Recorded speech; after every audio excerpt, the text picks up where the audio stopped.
कि देखो कितनी बुराई छूट गई। कोई सिगरेट नहीं पीता, कोई पान तम्बाकू नहीं खाता, और तो दूसरी चीज़ों को तो दूर छोड़ियो। और जिस तरह कोई शराब पीता था, कोई कुछ करता था, कोई जुआ खेलता था, उन सारी चीज़ों से जब मुक्ति होगी तो ये तो बाहर की बुराइयां थी। बाहर की सफाई सबसे पहले ज़रूरी है। जो बाहर से साफ नहीं है अंदर से साफ नहीं होगा। और जिसने बाहर से सफाई करनी सीख ली है तो उसकी अंतर की सफाई भी अपने आप हो जाएगी। बाहर की बुराइयां तो इंसान को दिखाई देती हैं, लेकिन मन की बुराइयां जो छिपी रहती हैं उनके लिए महापुरुषों ने इस तरह की वाणी बनाई। वो दूसरों को नहीं, अपना ही नाम लेके बता दिया कि हमारे अंदर ये दोष भरे हैं। उन दोषों का कारण भी बता दिया। एक होता है संग, एक होता है कुसंग, और एक होता है सत्संग। संग तो किसी का भी हो सकता है, भला बुरा हमें नहीं पता, अनजाने में संग हो जाएगा कुछ समय के लिए।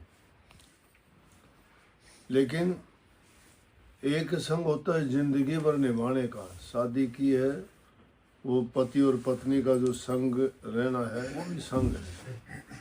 उसको हम कुसंग नहीं कह सकते, लेकिन उसमें दोनों तरह की बातें मिली हुई हैं। अगर वैचारिक भिन्नता हो जाती है तो वो अच्छा नहीं रहता, और विचार उनके मिल जाते हैं, एक दूसरे का प्यार होता है तो संग बड़ा अच्छा होता है। दूसरा होता है कुसंग। कुसंग क्या होता है कि आदमी गलत आदमियों के साथ उठना बात करना हो। अब बुरे आदमी की पहचान क्या होगी कि जिन बुराइयों को आप छोड़ना चाहते हो और वो बुराई उस इंसान में हो, आप लाख बहाने बनाओ कि मेरा क्या मतलब है, वो रहेगा, मैं तो ये ऐसा करता नहीं, वो करता होगा। लेकिन जो आदमी बुरे का संग करेगा वो उससे बच नहीं सकता, क्योंकि वो जो भी बात करेगा तो उसके दिल से तो वही निकलेंगे जो उसके हृदय में है। तो एक बुरे आदमी के हृदय में अच्छाइयाँ कभी नहीं होती। उसके पास इधर उधर की ऐसी बातें होंगी जो इंसान के विचारों को दूषित और खराब कर देंगी। सुनते सुनते इंसान वैसा हो ही जाएगा। इसलिए कुसंग से बचना चाहिए। तीसरी चीज़ है सत्संग। उन बुराइयों से भी बचने के लिए, संग को भी अच्छा बनाने के लिए, संग पारिवारिक को निभाने के लिए सत्संगों में सबसे पहली चीज़ है कि इंसान अपने घरों में प्यार प्रेम जो शांति रखता है, इन बुराइयों को त्याग देता है, कुसंग से दूर रहता है, खान पान उसका शुद्ध और पवित्र है, नेक कमाई का है, किसी को दुख कष्ट नहीं देता है, और जितना उससे बन सकता है किसी गरीब की, भूखे की, ज़रूरतमंद की सहायता और मदद करता है, वो इंसान इंसानियत से भी ऊंचा उठ जाता है। उसके हृदय में फिर कोई पाप कपट नहीं रहता, क्योंकि उसको बोध हो चुका है कि अच्छा करने का परिणाम अच्छा होगा। और एक बार जो इंसान अच्छा करने की आदत डाल लेता है ना, तो उसको वो नियम बन जाता है, वो कभी बुरा कर नहीं सकता। इंसान को अच्छा और बुरा जब खुद को लगता है, जब वो किसी चीज़ को मानता और छोड़ता है। मैं लाख प्रचार आपके सामने करता रहूं कि भाई तुम ये बुराई है छोड़ दो छोड़ दो, लेकिन जब तक तुम नहीं छोड़ोगे, मैं कहता रहूं, मैं कितना ही आपको कहो ये चीज़ अच्छी है, इस चीज़ को अपनाओ अपनाओ, जब तक आप नहीं अपनाओगे तो कैसे वो नहीं मानी जाएंगी, नहीं आएंगी वो अच्छाइयाँ आप में। तो इसलिए उन बातों को हृदय में रखने की, और अपना जो कपट है हृदय का, बाहर का तो दूर कर दोगे। अब इंसान का पता तो नहीं लगता कि कैसा है, अब जिनको कहते हम ठग कहे थे कि ठग है ये। ठग क्या होता है? वो दिखावा कुछ करता है, हृदय में कुछ और होता है। वो नहीं दिखाता ना, बात बाहर से बड़ी मीठी बात करेगा, तुम्हारा मित्र होगा, दोस्त होगा, लेकिन हेरा फेरी करके तुम्हें ठग लेगा। तो उसके हृदय का तो नहीं पता चला ना कैसा है वो। तो जो बाहर से कुछ दिखाई देता है, अंदर में कुछ होता है। जब तक अंदर में सुधार नहीं होता तब तक उसका कपट बुराइयां नहीं निकल सकती और वो भक्ति के काबिल नहीं होता। मैं कहता हूँ परमात्मा को सुबह उठते हो, तुम्हारा इष्ट है, गुरु है, देवता है, जिसको भी तुम मानते हो, जिसमें तुम्हारा विश्वास है, सुबह उठते ही आप में ज़्यादा कुछ नहीं कर सकते। जब भजन में बैठते होगे थोड़ा बहुत, तो उस समय बैठ के और मन से तौबा कर लिया करो कि सतगुरु, मालिक, प्रभु, परमात्मा या जो भी आपका इष्ट है, उसको साक्षी करके सामने रख के कहो कि मैं गुनहगार हूँ। जैसे कहा ना कि बख्शो मेरे दाता, कि मैं गुनहगार हूँ। गुनाह मैं जानबूझ के नहीं करता तो भी अनजाने में हो जाते होंगे, क्योंकि कई बार हम सामाजिक प्राणी हैं, स्वार्थ के बस, लालच के बस, परिवार वाले हैं, किसी मोह के बंधन में फंस के अंधे हो जाते हैं, किसी स्वार्थ के कारण जो हम कुछ ना कुछ उल्टा सीधा कर बैठते हैं। इसलिए सुबह उठते ही अगर प्रार्थना करते हो तो एक तो आपको अपनी जांच करने का तरीका आ जाएगा कि आप हृदय से कहोगे। जब ये बात कहोगे तो आपको कुछ किया हुआ याद भी आएगा, मैंने गलत किया।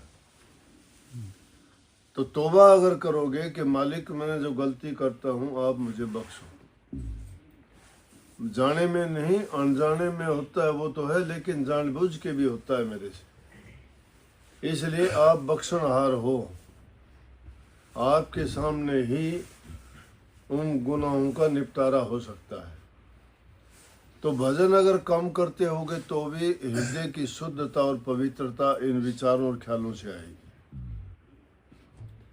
एकांत में बैठने से कभी सोचते हो कि मन में कुछ चलता रहे और ध्यान और भजन का नाम लेके हमारा एकांत का बहाना भी बना लें और मन हमारा दौड़ता रहे, वो काबू का ही नहीं है, कुछ कुछ विचार करें। हमेशा अपने विचारों को संयमित रखें, उन पर संयम रखें। जब भी इधर उधर भागते हैं तो ख्याल करो कि गलत रास्ते पे जा रहा है। जीवन को शुद्ध और पवित्र जब बना लोगे, इससे बढ़ के भक्ति कोई नहीं है।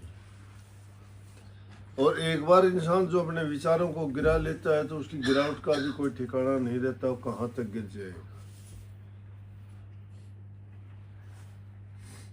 इसलिए शुद्ध और पवित्रता हृदय के अंदर से ही उपजती है।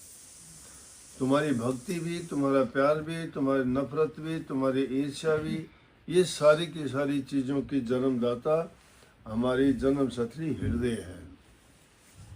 अगर मन पवित्र है तो सब कुछ पवित्र हो जाता है।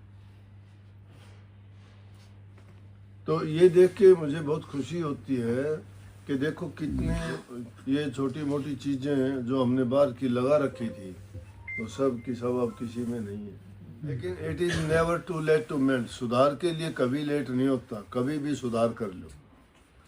तो ये चीज़ तो बहुत ज़रूरी है कि आदमी जो इन चीज़ों को, अब रोज़ाना मिलके तुम वाणी का पाठ करते हो, कोई आदमी इस नियम से भी जो बंध जाता है, एक दिन जो नहीं आता तो उसको लगेगा कुछ खो गया है। अपने आप को मानता है कि मैंने गलत किया है। मानते हो कि नहीं? आपको बोध हो गया कि हाँ, मुझे जो करना चाहिए था वो नहीं किया। तो ये चीज़ें दुनियादारी की जो काम हम करते हैं, करने चाहिए। अच्छे करो, ज़रूर करो, अच्छे करो। तो टाइम पे उठते हो, टाइम पे सोते जागते हो, घर परिवार में बच्चों का लालन पालन, अच्छी तरह करते हो, ये हमारा गृहस्थ का नियम है, वो निभाना चाहिए। माँ बाप की, बूढ़े बुजुर्ग की सेवा किया करो, उनको इज्जत और मान दिया करो, उनका दिल जो खुश होगा और वो तुम्हें आशीर्वाद जो देंगे वो फलीभूत होगा। अगर तुम्हें रोग तकलीफ या कोई भी बीमारी होगी, अगर उनके पास जाके तुम्हें आशीर्वाद ले लोगे, वो दिल से, सच्चे दिल से तुम्हें आशीर्वाद दे दें, तुम्हें रोग और बीमारी भी नहीं रहेगी। उनके वचन में, उनके हृदय की शक्ति, जो मन से तुम्हें आशीर्वाद दे देंगे, खुश होगे। अब उनको कभी बेचारों को तड़पता हुआ छोड़ते हो, संभालते नहीं, ना टाइम पर खाना देते, ना उनका दुख दर्द पीड़ा पूछते हो कैसे हैं वो, बेचारा मन महसूस के बैठे रहते हैं। और फिर एक दिन जाके तुम अगर उनके चरण पकड़ के उनसे आशीर्वाद लेना चाहो तो आशीर्वाद थोड़ा होगा। उनके मन में तो पीड़ा है, दुख है, वो दुख भरी आशीर्वाद क्या जबान से खाया है, कुछ नहीं करे। लेकिन उनकी पूजा करके तुम दूसरे देवताओं को, गुरु को, इष्ट को मनाते हो, घर में बैठे इष्ट को क्यों नहीं मनाते? उनसे बढ़ के कोई इष्ट नहीं है। सबसे बड़ी आदत है, अजों को पीड़ा दुख दर्द देता है, उसको कभी शांति और सुख नहीं मिल सकता। लिखवा लो मेरे से, उसके बदले में तुम्हें उससे भी ज्यादा पीड़ा मिलेगी। फिर तो हमेशा अपने माँ बाप की, बूढ़े बुजुर्ग कोई भी हो, दूसरा भी मिल जाए तो अपना भाग सराहो कि प्रभु ने तुम्हें ये मौका दिया उसकी सेवा करने का। तुम जो सेवा करोगे उसके बदले में तुम्हें अच्छा ही मिलेगा। अच्छा का परिणाम अच्छा होता है, बुरे का परिणाम बुरा होता है। अच्छा किसी का भी करो, जरूरी नहीं है घर में ही करो। जब ऐसी आदतें आपकी हो जाएंगी, ऐसे विचार और ख्यालात आपके हो जाएंगे, शुद्ध और पवित्र हृदय जब हो जाएगा, फिर तुम अगर 5 मिनट के लिए भी ध्यान में बैठोगे या नाम का सुमन या चिंतन करोगे तो तुम्हारी शक्ति लग जाएगी, फिर ये भटकेगी नहीं, क्योंकि पवित्र है। प्रभु नाम पवित्रता का है, वो सत्य है, सत्य नाम है, और जो सत्य हो जाता है वही उस सत्य को प्राप्त करता है। तो सत्य को पाने के लिए सत्य मार्ग पर चलो।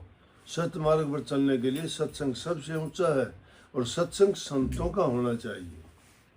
संत जिसने पा लिया है वो तुम्हें भी दे देगा। संत क्योंकि भक्ति करके उन्होंने अपने हृदय को रोशन कर रखा है, उन्होंने प्रभु की ज्योति को प्रकट कर रखा है, और जो खुद स्वयं प्रकाशित है उसके पास जाओगे तुम्हें भी प्रकाशित कर देगा। और जिसके पास खुद कुछ नहीं है और वो आडंबर करता है, दुनिया को देख के नकल करता है, कुछ लोग देखा देखी करते हैं, काफ़ी लोग ऐसे पाखंडी बन जाते हैं कि दूसरों को देख के सोचते हैं कि शायद मैं करूँगा तो मुझे भी लोग ऐसा मान लेंगे। लेकिन गिद्दड़ अगर शेर की खाल पहन के चले तो क्या वो शेर थोड़ा हो जाता है? अगर उसके पीछे कुत्ते पड़ गए तो उसकी आवाज़ जो निकलेगी तो बता देगा कि मैं गिद्दड़ हूँ, मैं शेर नहीं हूँ। बाड़ा पैर है शेर का बाड़ा पैर के आदमी अगर चलेगा और बोली बोले शाल की, गिद्दड़ की बोली बोलेगा तो कुत्ते उसको पहचान लेंगे। इसलिए ज्ञान की हाथी पर सवार जब हो जाते हो, दुनियादारी की बातों से ना डरो, नेक रास्ते पे चले हो, नेकी करते चलो, बाल बांका नहीं होगा, कोई नजर उठा के ही नहीं देखेगा। झूठ चल नहीं सकती और सच्चाई को कोई रोक नहीं सकता। झूठे अगर कहेंगे उनको अपने मुंह की खानी पड़ेगी, और सच्चाई के साथ सबको होना पड़ेगा। आज नहीं तो कल को पता जब लगेगा कि सच्चाई क्या है, क्योंकि सच्चाई को परीक्षा देनी पड़ती है। परीक्षा में कष्ट होता है। कोई भी परीक्षा देखो, कोई भी परीक्षा जब होती है तो कितना कष्ट होता है। तो उस परीक्षा के लिए तो कष्ट के लिए तैयार रहना चाहिए। तो भक्ति और नाम तो बहुत ऊंची चीज है, वो इतनी आसानी से मिलने वाली नहीं। तो उसके लिए भी हमें कठिन परीक्षाएं देनी पड़ती हैं, उसके लिए हमें कठिन साधना करनी पड़ती है, दुख झेलने पड़ते हैं, हर चीज़ का संयम करना पड़ता है। और जब मैं कहीं जाके हमें वो चीज़ प्राप्त होती है तो बहुत अच्छी बात है। कि उसमें मिल बैठ के आप लोग सत्संग करते हो, जितना प्यार आप करते हो इतना प्यार अगर सब में हो जाए तो मैं कहता हूँ सारी दुनिया करती है। बहुत बहुत आशीर्वाद। राधा।